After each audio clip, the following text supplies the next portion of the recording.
ಅದು ಅದು ನಮ್ಮ ತಪ್ಪಲ್ವಾ ಸರ್? ಆ ರೀತಿ ಚರ್ಚೆ ಆಗ್ತಾ ಇದೆ.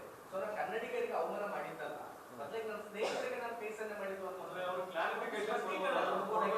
ನಾನು ಹಿಂಗೆ ಹೇಳೋಕ್ಕಾಗತ್ತೆ ಸರ್? ಈಗ ನಿನ್ನೆ ಪ್ರೆಸ್ ಮೀಟ್ ಮಾಡಿದ್ದೆ ನಾನು ಹಂಪಿಯಲ್ಲಿ, ವಿಜಯನಗರಲ್ಲಿ. ಮಾಡಿದಾಗ ಫೋನ್ ಮಾಡ್ಬಿಟ್ಟು ಹೇಳಿದೆ, ಹಿಂಗೆ ಆಗ್ತಾ ಇದೆ, ಹಿಂಗೆಲ್ಲ ಸ್ಟೇಟ್ಮೆಂಟ್ ಕೊಟ್ಟಿದ್ದೆ, ನೋಡಿ ನಿಮ್ಗೇನು ಸರಿ ಅನಿಸುತ್ತೋ ನೀವು ಮಾಡಿ ಅಂತೇಳಿ. ಆಸ್ ಅ ಫ್ರೆಂಡಾಗಿ ನಾನು ಒಂದು ಸತಿ ಹೇಳ್ಬೋದು, ಅವ್ನಿಗೆ ಹಿಂಸೆ ಮಾಡೋ ಫೋರ್ಸ್ ಮಾಡೋಕ್ಕೆ ನಾನು ಆಗಲ್ಲ. ಸೊ ಅದು ಅವ್ನು ಬಿಟ್ಟಿದ್ದು ಸರ್. ಏನು ಸರ್? ಸರ್ ಏನಿಲ್ಲ, ಅಲ್ಲಿ ಜನ ಜಾಸ್ತಿ ಸೇರಿಬಿಟ್ಟಿದ್ರು.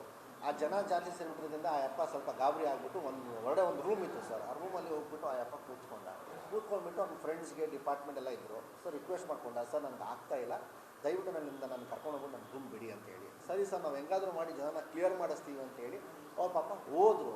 ಅವ್ರ ಕೈಲಿ ಆಗಲಿಲ್ಲ. ಕೊನೆಗೆ ಅವ್ನ ಫ್ರೆಂಡ್ ಅಂದರೆ ಅವ್ನ ಮ್ಯಾನೇಜರೇ ಫ್ರೆಂಡು ಸರ್, ಅವ್ನು ನಾನು ಏನಾದ್ರು ಹೆಂಗೋ ಅವ್ನು ಮಾಡಿಬಿಟ್ಟು ನಾನು ಜನನ ಕ್ಲಿಯರ್ ಮಾಡಿಸ್ತೀನಿ ಅಂತ ಹೇಳ್ಬಿಟ್ಟು ಅವ್ನ ಪಾಪ ಬಂದ ಕೆಳಗಡೆ. ನಾನು ಅರ್ಧ ಗಂಟೆ ಆಗೋಯ್ತು, ಕಾದು ಏನು ಜನನೇ ಕ್ಲಿಯರ್ ಆಗ್ತಿಲ್ವಲ್ಲ. ಅಲ್ಲೇ ಹತ್ತದಲ್ಲಿ ಒಂದು ಬಾಲ್ಕನಿ ಇತ್ತು.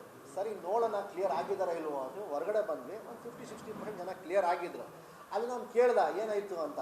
ಇನ್ನೂ ಆಗಿಲ್ಲ ಅಂದರೆ ಒಂದು ಫ್ರೆಂಡ್ಶಿಪ್ ಮೇಲೆ ಅವ್ನ ಫ್ರೆಂಡ್ಗೆ ಅವ್ನು ಇದು ಮಾಡ್ಕೊಂಡಿರೋದು ಸರ್.